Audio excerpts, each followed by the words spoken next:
नाशिक महापालिका निवडणुकीत राष्ट्रवादी काँग्रेस अजित पवार पक्षातच मोठा वाद निर्माण झाला आहे।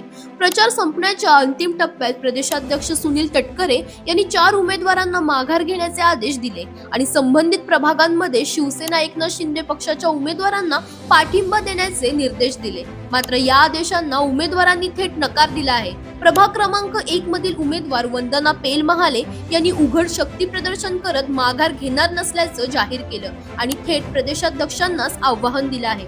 वंदना पेलमहाले यांच्यासह विजय अहिरे, जीवन रायते आणि शेखर देवरे या 4 उमेदवारांची माघार घेण्याचे पत्र पक्षाकडून जाहीर करण्यात आले होते।